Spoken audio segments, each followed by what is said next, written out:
Today, our program is going to be about African homesteaders in Albuquerque by our speaker, Rita Powdrell. Rita Powdrell is a social historian and a 1968 graduate of the University of New Mexico. She is currently director of the African American Museum and Cultural Center of New Mexico, and this started in 2002. Ms. Powdrell is an Albuquerque entrepreneur with Mr. Powdrell's Barbecue House, the family-owned business since 1962. She has been with the company since 1983. She's married to Joe Powdrell with 4 grown children, 9 grandchildren, and 1 great-grandchild. Come on up, Rita, and start your program.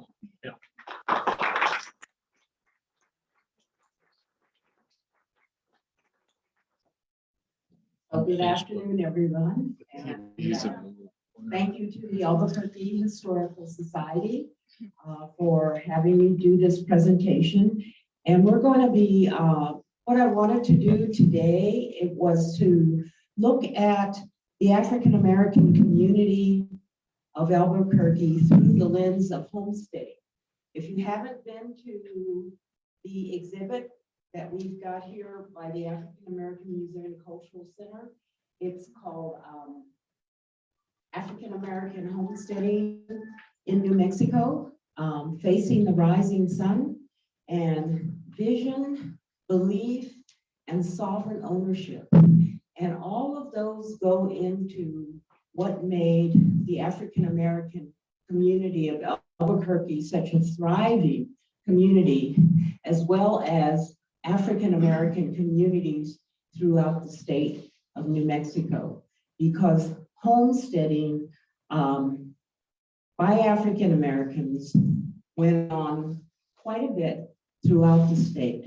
And coming out of enslavement, the ability to own and to be sovereign and to self-define was something that really was an impetus for our having our own communities, our own cultures, our own civilization within other civilizations within the state. So that's what I'm going to be speaking about. And so African American homesteading in the West happened because of several merging historical factors. The first one was the Civil War and enslavement. And after the Civil War, it was very traumatic times in this country. It was very traumatic. And it was trying to come to grips with a new social order. And that new social order was being resented and resisted. After Reconstruction, and it only lasts 10 years. So the military defense of African Americans moving into a new social order only lasted 10 years, from about 1865 to 1875. And then we had legislation that was legal legislation that was supposed to assist us to become equal citizens. And one of those, the last one, was the Civil Rights Act of 1875. And the Civil Rights Act of 1875 was to prevent the intimidation of African Americans in their quest to vote. It was to give equal access to public accommodations. And it was deemed, so in 1875, it came into being, and in 1883, it was deemed unconstitutional. It also gave us the right to serve on juries, so that we were not discriminated against in serving on juries. So in 1883, that law was declared unconstitutional. And when that was done, it unleashed just terror within the southern states. So there was violent action to keep us from doing those things that meant equal citizenship. So today we're celebrating as a national holiday Juneteenth. And Juneteenth is about the 1863 document that Abraham Lincoln signed that gave emancipation to enslaved people in states that were not a part of the rebellion. It didn't free enslaved people in states that stayed within the Union. And that celebration was through Texas 1865 is when they found out. But the other thing that happened along with emancipation was resistance to emancipation, resistance to that freedom and that celebration. And homesteading is part of the African-American journey that keeps emancipation alive within us as a people. So you had the physical violence, you had the lynchings, the destructions of cities like Tulsa and Rosewood they were more common than was thought. And African Americans were aware of all this destruction that was going on of African American communities. And they were also aware that no one was being prosecuted for the slaughter of African Americans. And in some of these cities, the people who did the slaughters became prominent citizens of that town. And so, as one of my favorite theologians is Vincent Wimbush, and he reminds us that there are periods where there is a pressing need to run for your life. And so that's what happened. Starting in about 1910, 16 million African Americans left the southern states and went either north or they came west, looking for better opportunities and not willing to accept a definition of themselves that was literally going to re-enslave them. Because the most violent thing that happened was not the lynchings and the destructions of the towns, which were horrific, but the most violent thing that happened was this was codified in something called Jim Crow laws. And Jim Crow laws were violent because they relegated us back to an old definition of who we were to this country. They restricted movement of African Americans between communities, and even by the color of your skin restricted who you were able to marry. And if you married the wrong person, both of you could land in jail. So it was a violent, Jim Crow laws were a violence against African Americans. So that was one of the initiating movements to come to the West.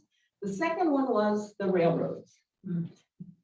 Okay, and the railroads, 1880, offered opportunity to African Americans, and they advertised in the North for African. Okay, oh well. There you go. So they advertised for African Americans as an opportunity. They would eventually use us as strike breakers, but the opportunity to work, to be chair car attendants, to be mechanics, sleeping car attendants, and administrators. So it was come to the West.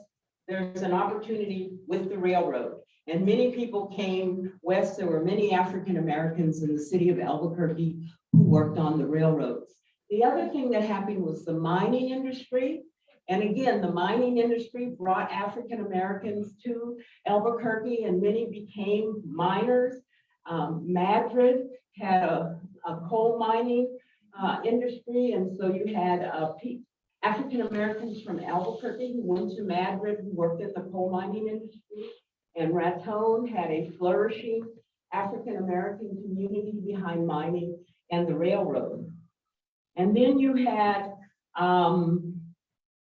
tuberculosis. There was a national crisis health crisis around tuberculosis, and New Mexico was being recommended as dry and sunshine, and African Americans were coming here because of that. And then you had the military. You had the Buffalo Soldiers, the 9th and 10th Cavalry that were here and had been stationed here in the West in New Mexico. And they were essential to the development of the state, and many of these soldiers stayed. And all of this connects into homesteading in New Mexico, because some homesteaders, like the Blackton homesteaders, came purposely to homestead and to build their own town. Because Abraham Lincoln signs that Homestead Act in 1862, and if you don't, it allowed for 160 acres of land if you were 21 years of age and a U.S. citizen and could pay a minimum filing fee, usually between $10 and $18. You could homestead 160 acres of land in the West with minimal requirements.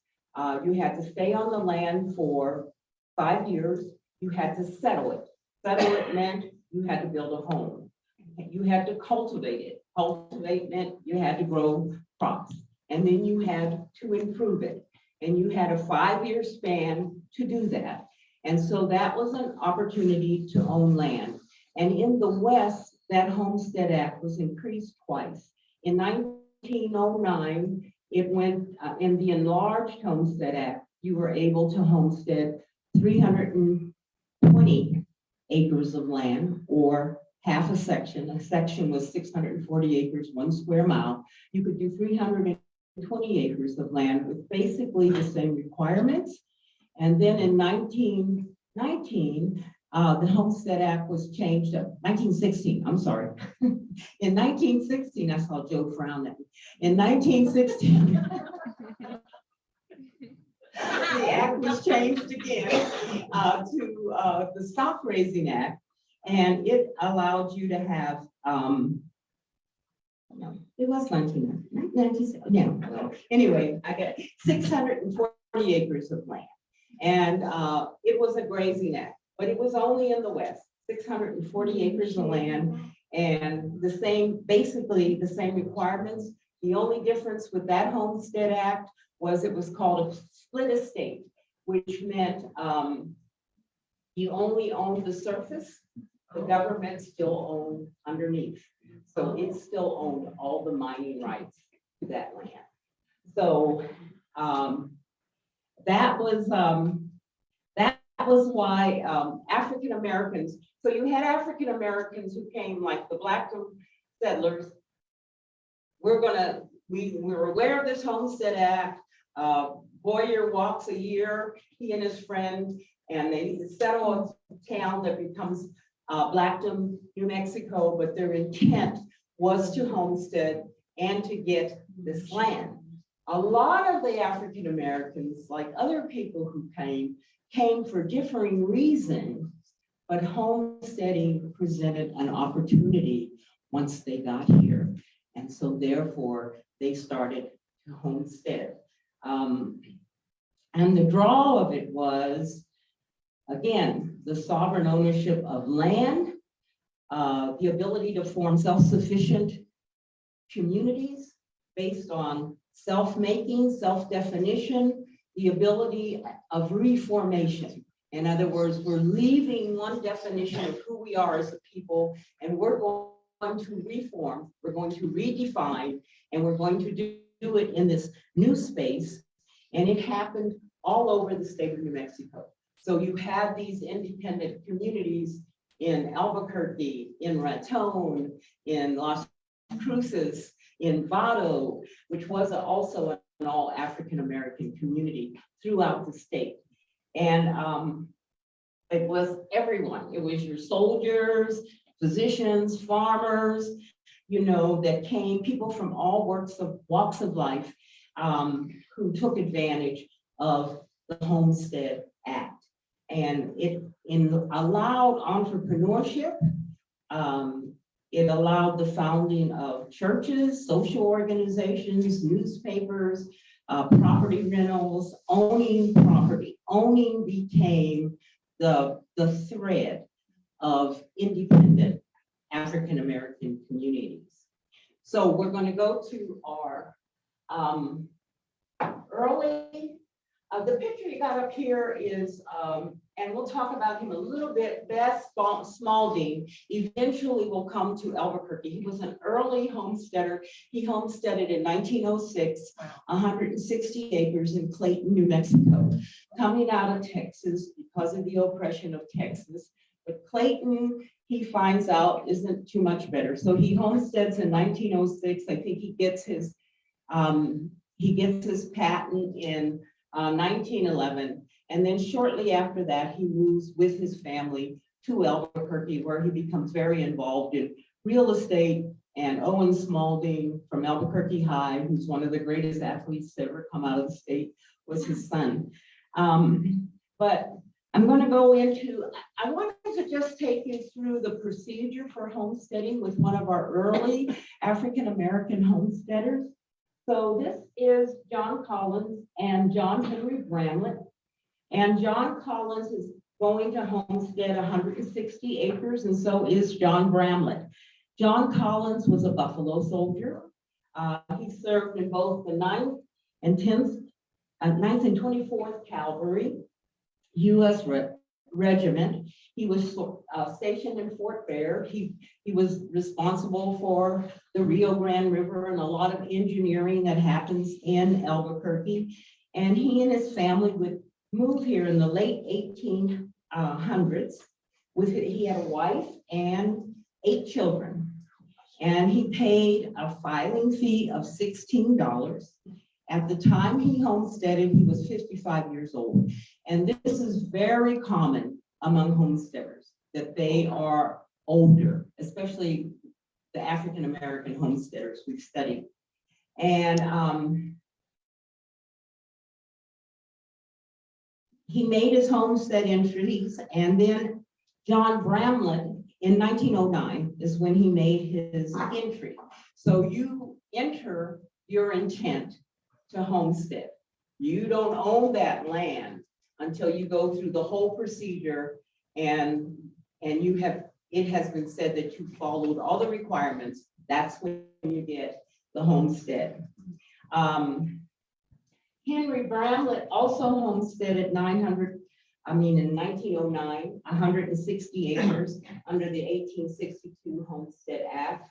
And he's in the middle picture. He will end up marrying one of John Collins's daughters. Okay. So we're going to go. So your homestead entry is the first form that you had to fill out. Okay. And that on that homestead entry, you had to indicate the land that you were getting ready to homestead. So you had to say what section it was in, which, was 640 acres was a section. They were homesteading 160 acres, so a fourth of that section. So they had to give the parameters of their homestead, and they had to register it both in Albuquerque. And after they registered in Albuquerque, the land office was located for Albuquerque in Santa Fe. And so it had to be registered in Santa Fe by the register, and the register was the person who kept the records of all homesteads everywhere. They were all called registers. You had a bunch of Santa Fe, Las Cruces, Roswell. Okay, and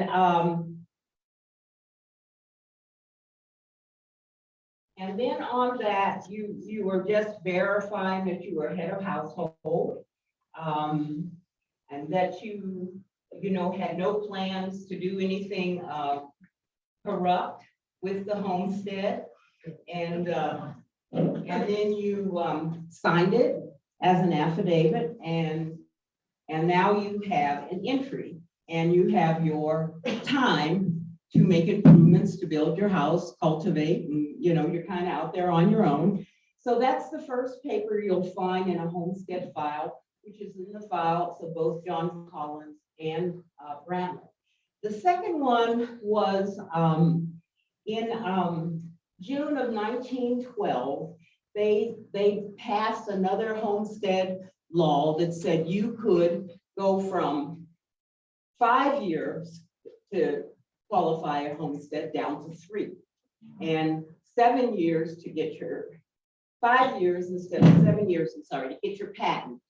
So that law came out after John and John had done their homesteads, but they had to sign an affidavit saying which law they wanted to be under. Do you want to be under the new law, or do you want to stay under the law you came in under? And they could do both. I mean, it wasn't like you had to do it under that law, but if that law came afterwards, you had to indicate you were going to be governed by the new rules. So they elected to come in under the old rules, not to go with the 3 years. So that was the next paper in the file. And then it goes on. And then after your 5 years, once you've built your home, cultivated, done your fencing, and you've had your 5 years, you have to have the intention of making proof. You have to announce that you are now moving forward to own this land. So you have to have an intention to do proof. That's up there. That's not the one, but that's the next one, I think. Yeah. Anyway, and then after that, after you do intention to do proof, then they have to do a publication.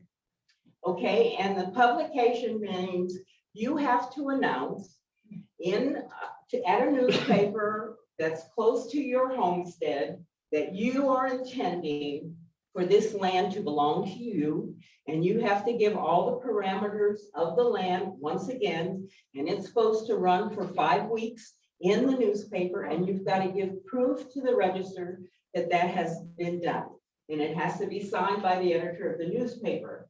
The other place it has to be registered is in the homestead office in Santa Fe. So they have to post it on their wall to tell everyone that John Collins is getting ready to homestead this land. And they did that for 2 reasons.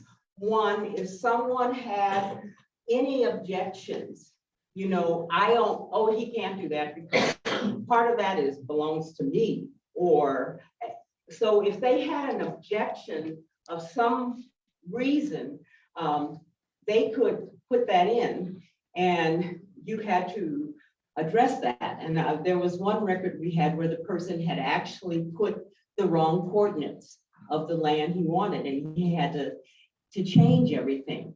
The other thing that could happen is anybody could contest whether you had lived on the land for 5 years.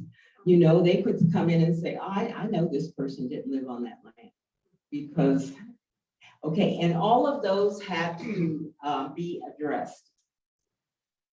And one of the issues about living on the land, because you had to live on the land 5 years continuously unless you notified the government why you were going to be absent, and you had to have some proof of that. And the issue with African-American homesteaders was economic base, because you're talking 1909 and putting in at least $1.25 an acre, which is $200 worth of improvement. If you had 640 acres, which Dr. Dennis, who was the first African-American dentist in Albuquerque, had a 640-acre homestead, you had to show $800 worth of improvement. So living on the land became an issue because the males would go to work during the day and during the week to get the economic base to put the improvement on the land. So John Collins, he had a scavenger business. He had a business where he went out to the mountains. And so he was gone from the homestead. Now his wife and children were on the homestead, and that was allowable. But just imagine if you're a woman with your young children 160 acres worth of land, no electricity, uh, you gotta have a wood stove. If something happens and you're scared, hopefully you got a horse and buggy there, it's not a car, And so, I mean, it was formidable what the women had to endure on these homesteads while the men were in town getting the money. But that was the only way it could happen, was that the men would work. And John Bramlett, he marries, he comes in as a widower when he makes his homestead, but he marries the daughter of John Collins during his homestead time. And he is a civil servant in Albuquerque, and he owns rental, he owns real estate. And so he gets money from the real estate. He rents it out, he rents out a house in Albuquerque, and he gets $150 a year, $12.50 a month. That was the rent, that's how money worked, and so he was also in Albuquerque, and he marries, and he takes his new wife to the homestead, and then she becomes pregnant. She comes back into Albuquerque to have the baby, goes back out to the homestead when the baby is born. So they're married in 1911. She has the baby around 1912 towards the end. And in 1913, she passes away. Oh my God. So when he does his publication, he is challenged about whether or not he spent adequate time on the homestead. And so he has to write in response to that. Now he writes a long response of how he does go back to the homestead and how his father-in-law, John Collins, takes care of the baby. But, it was something he had to respond to. It doesn't go as far as the land agent declaring that his patent is invalid, because that's the next step. Your land agent can say, this is an invalid patent, and I'm not going to allow this to go through because they did not live on the homestead long enough. And so that was an issue. Or the land agent could say, I don't believe they made adequate improvements. So that land agent had a lot of power over whether someone got a patent. Okay, so the final step is after you do your final proof, where you list that you did everything, when you got your home, how much land you cultivated, and you have to have two witnesses, okay? And the two witnesses, if you go through the homesteads, there are other African-American homesteaders. So John Collins uses his son-in-law, John Bramlett, as a witness. He uses Dan Austin as a witness, and Dan Austin is another member of the African-American community who also has a homestead. And so you have a lot of this homesteading going on, and they have homesteads next to each other. And that's why they can testify that I know this person lived on the homestead because I pass them every day and they live on the homestead. So that's kind of what happens. And then once you get the patent, so you have on your final homestead questionnaire, so you had to cultivate, you had to improve, and the federal government was very concerned that land was only used for settlement. They wanted it to be for you and your family. They didn't want it to be an investment. They didn't want it to be anything like it was supposed to be, just for you and your family. So when they asked about your use of the land, they wanted to know that you weren't going to do anything to that land that made it look like an investment. And so, and of course, the land was outside the city limits. So they wanted to build communities outside the city limits. The other thing they were concerned about was mineral rights, which they addressed in the stock raising homestead, but they hadn't in the other two. So they're concerned about mineral rights. And so you're answering a question saying that there are no minerals beneath your land that can be used for profit. And so both John Collins and John Bramlett get their homestead. So moving on, what land ownership does is it permeates African-American communities. This passion of owning, because if you own it, it's yours, and you get to dictate what happens, and you get to dictate your own community. And so the first thing that happens is churches. You know, when people come, they have to have churches. So that's the first thing that happens. And Grant's Chapel is, we think, the earliest African-American church. It was in Albuquerque, 1882, and it was donated by the New Mexico Township, the village of Albuquerque.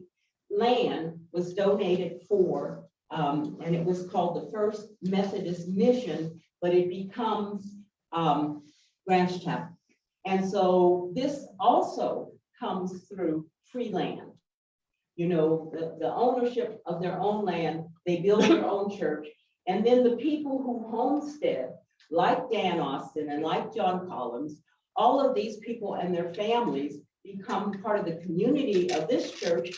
And as things go, people don't want just one quote way to worship.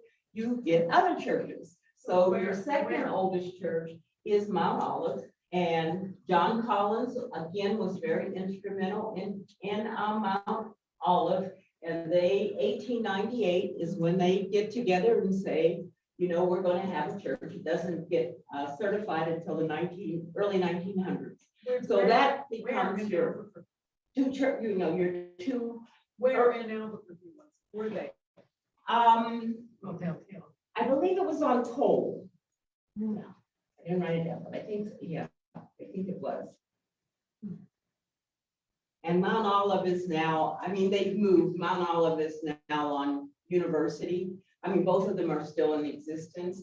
Mount Olive is now on University in Gibson, and Grant's Chapel is now on Claremont. But yeah, both of them are still going strong. So that happened. The other thing that happens through homesteading was your social organizations. And both your churches and your social organizations are really responsible for maintaining ownership and sovereign identity. So your social organization, John Bramlett, who was the homesteader we looked at, he becomes very instrumental in something called the Colored Republican Club. And through the Colored Republican Club, he writes newspaper articles to the Daily Citizen advocating for education for young people. Joe Martin is part of the Elks, and the Elks, for young African-American men coming into the Elks organization, they give them an acre of land. So land and its importance is monumental in the early community of Albuquerque. And the women, let me see, you have the NAACP, and Dr. Dennis was one of the founding members of the NAACP. Dr. Dennis came in around he was the first physician, 1912 to about 1914. And the NAACP, he homesteaded 640 acres. And the NAACP, in its original charter, and we're the 5th oldest chapter, founded, you know, we were founded earlier than the 1915 when we were chartered. But in their charter, they say their 3 concerns are education of their children and discrimination around education buying property is their second concern. They want African Americans to buy property and paying taxes was the last one. So everything is pushing towards this ownership. And the women you had, Home Circle, it's still going. It was founded in 1914. And again, it was founded around community and children and the education of children and fighting against any type of discrimination, against children. So everybody's encouraging this ownership that's coming from homesteading and this sense of being able to have property and being able to be in charge. And so then you had businesses. So the women had their own businesses. They had catering businesses, and you had Mrs. English. She was very instrumental in starting catering businesses. She was out of Santa Fe, but moves to Albuquerque. She raises her grandson, John Lewis, who was one of the greatest musicians to come out of the state and was the founder of the Modern Jazz Quartet. But she is also a businesswoman, and she believes in, we do our own business, we keep our own monies. I mean, these women were not, they were women's lib way before women's lib. They kept their own money, they handled their own business, they did everything. And so Mrs. English had her own catering business, when she came in to Albuquerque. She said, we can come together and so Princess Bryant and the Richards family, all of these women each had their own independent catering business. And they each had their own special recipe that they did not share. But when it came time to do big parties, and they would do big parties for the senators and the big shots of New Mexico, they would do these big catering parties because they got a reputation. They would all band together. They wouldn't share recipes, none of them, but they would all band together and do these caterings. And they would train young women, their daughters and other young women, to come along into this business. So just forming this economic foundation for the community. And then you had, the men, okay, and their entrepreneurship. And so you had things like, which is very common, the picture of Brian's delivery service here in the city. But Medora Bailey, who was a sister of the Bryants, also had her own real estate, and she had her house and where she made her money from. So you had a lot of real estate investments. You had car dealerships, and you had the McDonald's. Somebody showed me a picture of that. You had clubs, you had construction companies. So you had a wide range of entrepreneurship within the African American community. You had John Collins, like I said, had a scavenger business. He gave it to Mr. McDonald when he retired. A quick question, Rita. So according to your research, there were no covenants about real estate being purchased for business reasons that prevented African Americans from buying the land, whereas residential is a whole nother story. So business. Well, I really don't know about that on the covenants. I know there were covenants all over the place. We're going to go into the East End edition in just a second. And so I know there's covenants all over the place, and that these communities are very self-contained. They're not in a broad area of land. They're very self-contained. But somebody at the beginning had to have owned it in order to. Okay. Yeah. So, so you have Chet and Kurtz.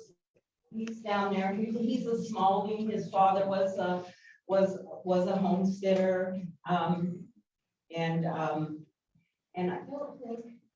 But you just had a lot of women and a lot of men that had their own entrepreneurial ownership of their businesses. And then you had newspapers, okay? And newspapers was what kept our community informed about what was going on. And they were independently owned. And so the earliest one we know is S.T. Ellsworth. We can't find a copy of it. We just find it mentioned, but he had the New Age in the late 1800s. And then you had J. Moses Griffin, who had the Afro-American newspaper. And then you had Dr. Dennis, again, you had Dr. Dennis, and he had the Southwest Review. And S.T. Richards had the Southwestern Plain Dealers. But these newspapers were very vital. They were community papers, and they just said, these are the types of things that are going on that are threatening our community. So when New Mexico tried to formally segregate by law, de jure, by law, not de facto, because there's a lot of de facto stuff going on, but all of a sudden it was going to be like the South, and it was going to start putting this in law, that this could legally be done. The newspapers got up in arms, and they would tell you who was supporting the legislation. They would also say things like, so-and-so is running for office, and he won't denounce his membership in the Ku Klux Klan. You know, so all those types of things, they were informing the community about. And okay, so now we're going to go to Dr. James Lewis. And Dr. James Lewis was the second African-American physician in Albuquerque. And he comes to Albuquerque in 1918 for health reasons. And he sets up a practice. And he comes in 1918, right away, he finds out about homesteading. In 1919, he homesteads. He homesteads 160 acres under the 1862 Homestead Act. And he maintains his business in Albuquerque, his physician's business. Yeah. The Johns and Dr. Lewis, where are they homesteading now? So their homesteads, so Dr. Lewis becomes the East End edition. So it's at the Wyoming, Pennsylvania, Texas. He becomes the East End edition. Dr. Dennis, his 640 acres encompassed Hoffmantown, what would later become Hoffmantown Baptist Church. He had that whole area in his 640 acres of homestead. And then they lived in the part of Albuquerque, like Mountain Road, Gold, Iron, not where we picture the African-American community today. It was in that part of town.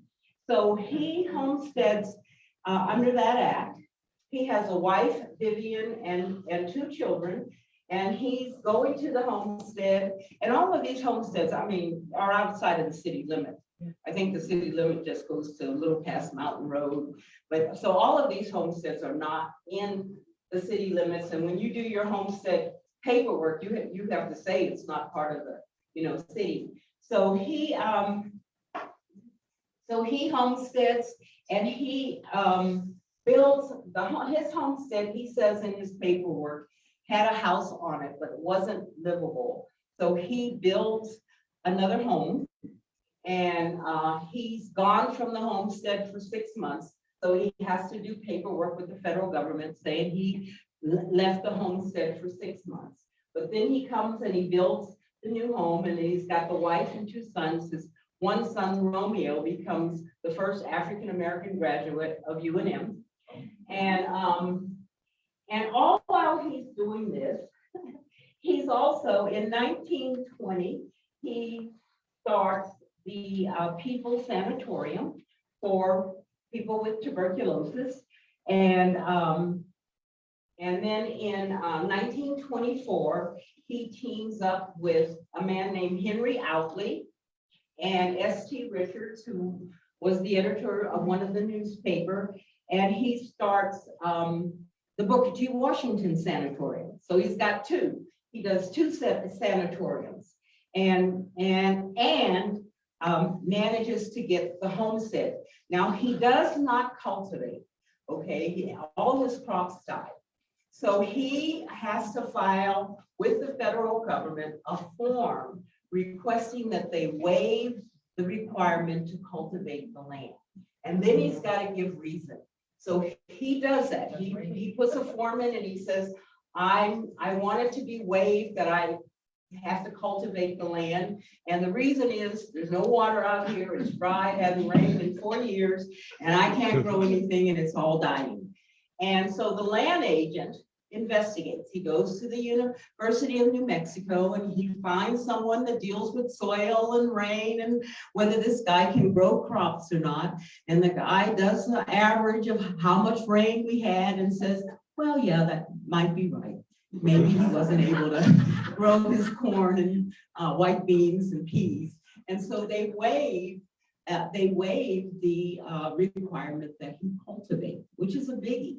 And he ends up, getting a patent for the land in 1924. And all while he's doing this, he also starts one of the social organizations, which is the Fraternal Aid Society. And the Fraternal Aid Society, yes, ma'am. Where was the sanatorium? Was it? Let me see. So that was outside in this. So the People's Sanatorium was on 1815 High Street. Okay. So he's doing this in the city. The homestead is like something, he's doing these things simultaneously. And then the Booker T. Washington Sanatorium is on 14, 15, 16, 17 to 19 Arnold Street. Okay, so yeah, so he is very industrious. And so he gets this waiver not to cultivate, and he has a group called the Fraternal Aid Society, which is businessmen. So he's got Ted Davis, who had the Texaco station. He's got Omar Blair, who had a dry cleaning company. And he gets all these men together because he really wants to get African Americans to homestead and start getting these homesteads. And so he really pushes for that. And then and S.T. Richards, the newspaper guy, is in the Fraternal Aid Society. He gets the homestead in 1924. In 1925, and I'm going through, they've got something called the abstract title company that follows land. Okay, so in 1925, he records his homestead land in Bernalillo County. And he, in 1926, deeds 2 acres of that land to a gentleman named Julian Davis. We don't know why. In 1926, he does exactly what the federal government is afraid of. He contracts a realtor and he says, okay, I want you to take this 160 acres minus the 2 acres I'm giving to Julian Davis, and then he deeds 15 acres to the War Mothers Memorial Hospital. And the War Mother Memorial Hospital, from what I can research, was a hospital for tuberculosis. They were thinking of building one here in Albuquerque, but they had them in different places throughout the country. So he deeds them 15 acres. He still has 143. He tells the realty people, okay, 5 acres. I want you to put it in 5 acre plots and 6250. I want 6250 per acre. So this is the whole issue that the federal government is so concerned about, making these homesteads investments. But he owns it now. He's already gotten the patent. So there's not too much they can do about it. So in 1927, and this is the other thing you can't do until you get the patent, he uses the land for collateral for other things. Meanwhile, he's keeping a year-to-year relationship with these realty people. And so in 1927, he takes out a loan for $350 on the land. In 1931, he deeds the land to Henry Outley. as secretary for the Fraternal Aid Society in consideration of he's paying back $331 of the loan, I guess. And after his wife's death, his wife Vivian dies in 1932, for $1, he deeds the interest in any properties to Henry Outley again. And Henry Outley is a big real estate guy in the city of Albuquerque. He owns all kind of real estate in the African-American community. And he's the trustee for the Fraternal Aid Society. And then Henry Outley does a deed of release of the land back to James Lewis, and he's releasing it because James Lewis, Dr. Lewis, by this time has accrued all this debt on the land that he's getting rid of, okay? And then in 1938, okay, now we can go to that map, that little plot. Okay, so in 1938, Henry Outley plots the East End Addition, okay? And he registers it with Bernalillo County, and it is accepted by the county surveyor and notarized. He does 143 acres. It's got Outley Park. He leaves the 15 acres for the Memorial Hospital, and then he just plats out a community called the East End Addition in 1938. And eventually that was the vision of the Fraternal Aid Society.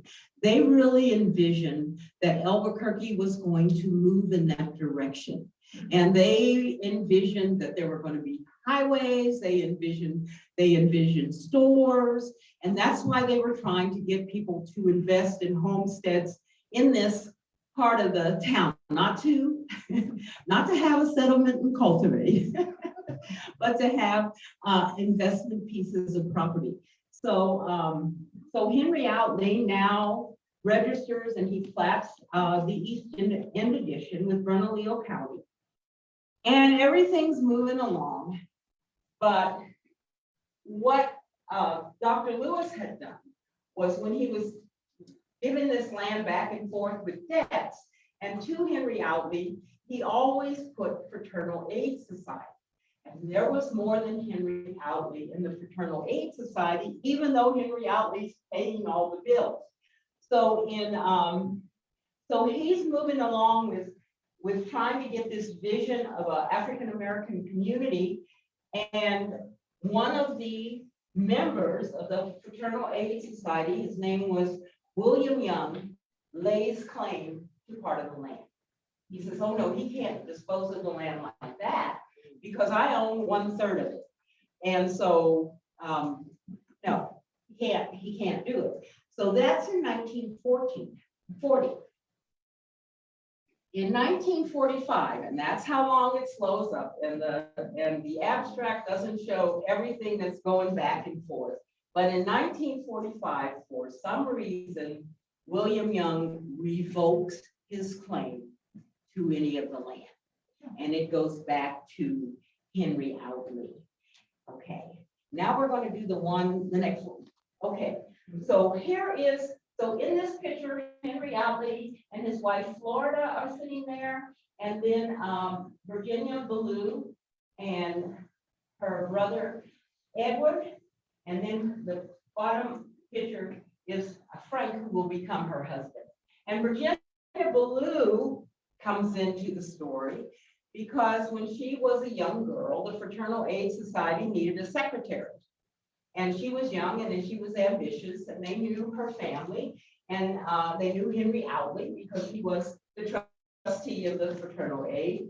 And Henry Outley, Virginia Ballou considered him her father because he raised her. And like I said, he was really into real estate. So Henry Outley says, well, we'll let my daughter Virginia be the secretary. And then he puts her in secretarial school. When she graduates from high school, she gets her degree, and she's very ambitious. Ownership is all she's been hearing. She's heard this dream of what the East End Addition is going to be. And she starts her first business when she's around 23 years old. She starts a barbecue restaurant. And then in 1946, Henry Outley is becoming ill. He'll die the next year. He deeds the whole Easton Addition to Virginia Ballou for $1. And she becomes in charge. So that homestead now is in her hands, okay? And so what she does after the death of Mr. Outley, he passes away in 1947. She's heard about this dream. She has much real estate because, again, Henry Outley and Florida really considered her their daughter.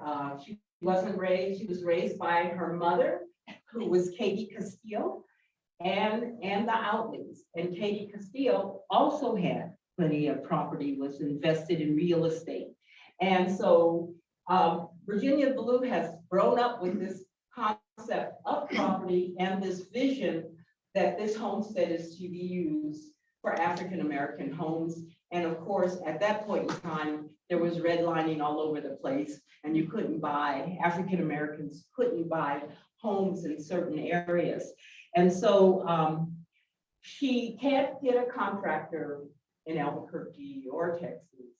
She finally gets a contractor, an African-American contractor out of Arizona, T.S. Jones. And he comes in with his brother-in-law and agrees. He lives in their house for the whole time that this is going on. He agrees to construct these houses. Of course, he's getting paid. They're paying him with property and all this other stuff. So, so between 1950 and 1955, they would build 22 homes in what is now the Easton Addition, or was in the Easton Addition. 16 on Virginia and 6 on Vermont.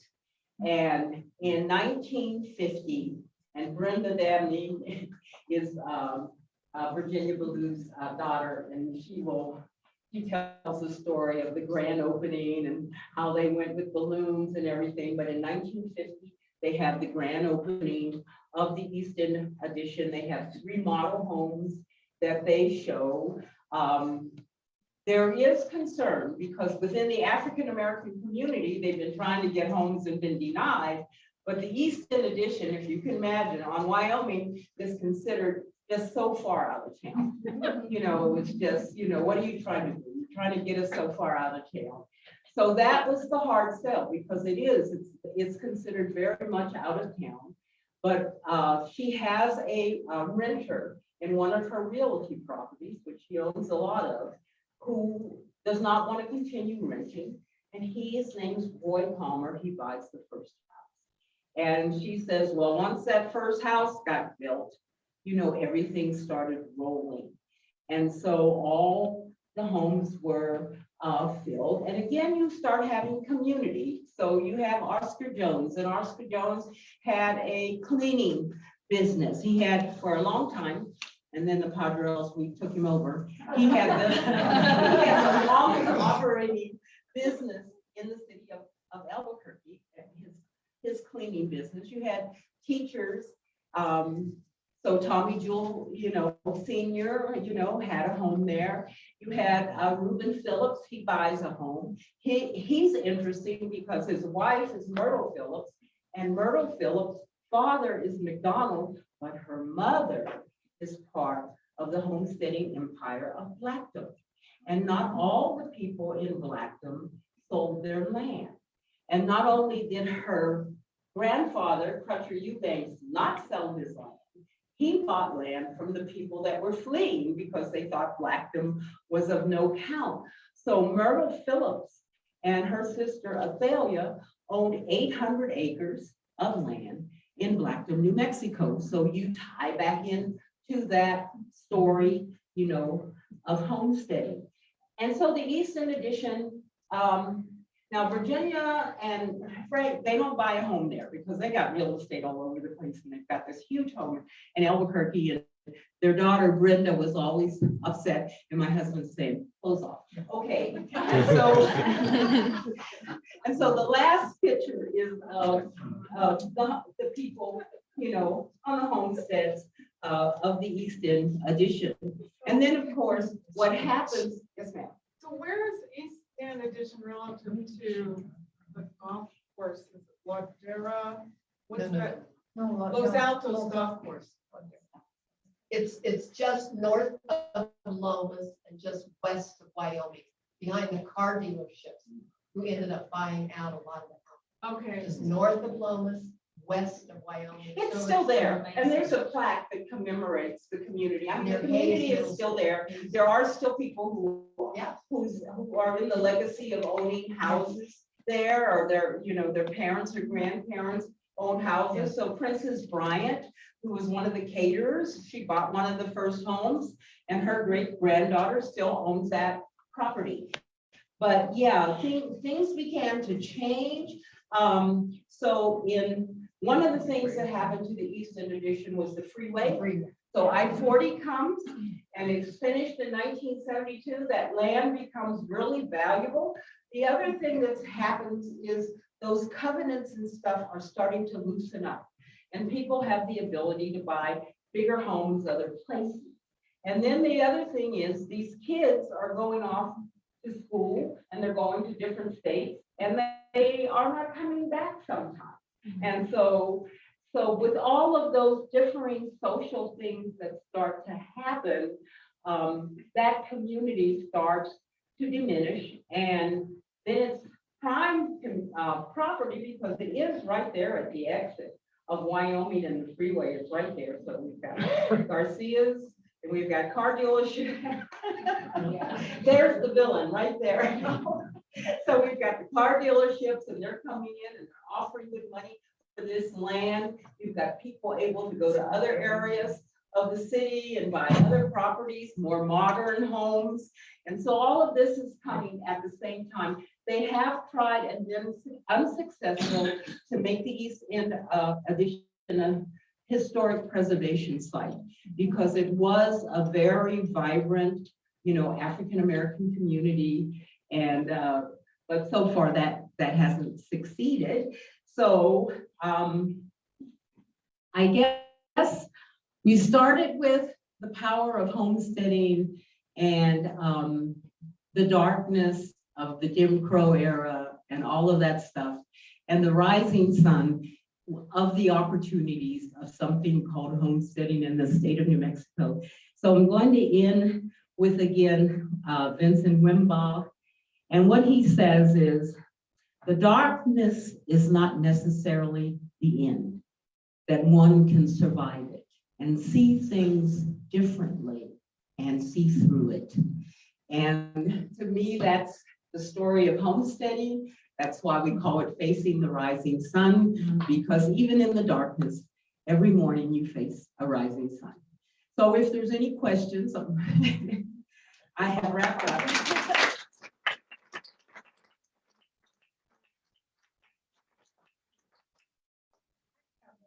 Thank you so much. It was so interesting. We have a business there, and there's so much that I learned today that I didn't know about the earth.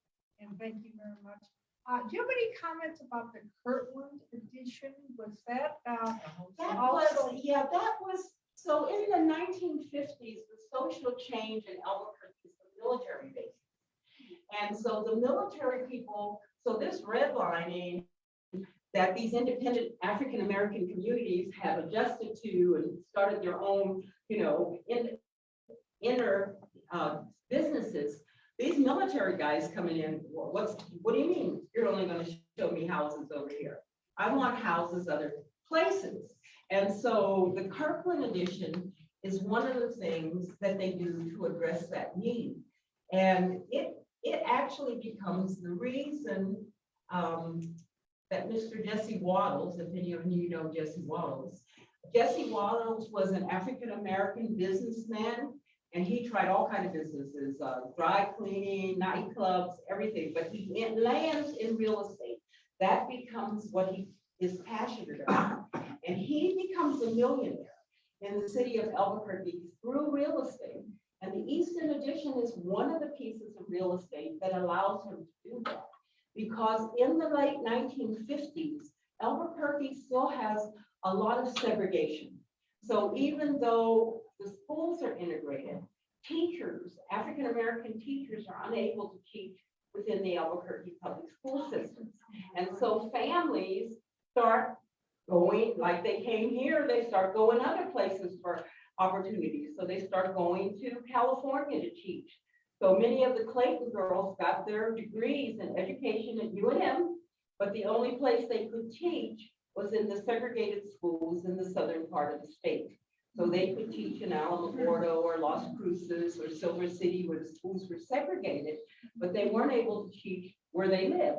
So Albuquerque, and so a lot of the families that were in the East in addition, and then military, which people moved, would leave, and Mr. Waddles would get that property at a very reasonable amount of money. And then he had contacts in the bank. He was very good friends of a young man whose father owned the bank. Very unusual, and he would get monies to get these properties, and he was so astute that he would be able to pay that money back faster than he had to, and so they kept giving him money, and he bought many, many properties in that area and down Yale before Yale became airport and UNM, and and his family still does. And we actually became a millionaire through being astute with real estate. Yeah. Yes. Have you ever heard of the Hutchinson family in the South Valley? Have I ever? Heard of the Hutchinson family Yes. in the South Valley? And it was just a lot. There's a lot of Albuquerque history. The Hutchinson, there's so many entrepreneurial endeavors, men and women, dairy farms, just a cadre of things. And they've already told me to shut up. So. Yes. This development goes so far back to 1915 to 1938. Was there any issue with the city in terms of hooking up with city services in terms of sewer or water? I don't know. The scavenger businesses, that's what they were. So John Collins and then later Mr. McDonald, they provided scavenger services, which is what the refuge companies do now. And eventually the city started doing that. But for that period of time, they didn't. Now, I don't know if they just didn't anywhere, but they did have successful scavenger businesses that collected refuge within the African-American community. In terms of hookups to sewage and water, there must have been. Yeah, I'm just curious if there's an issue. Okay, Any 3:15 now, so for those in the audience who wish to Facebook leave questions? their excuse, so, and I think we'll bring this program to a halt right now. As an honorarium for Rita Powdrell's presentation today, the Albuquerque Historical Society will be issuing a $50 check shortly as a donation to the African American Museum and Cultural Center of Mexico. Let's give a final round of applause.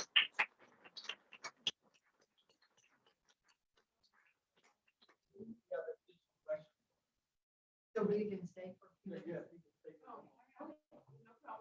Yes, So I think what's we the can- difference between 40 acres and a mule that was issued to the freed slaves right after the Civil War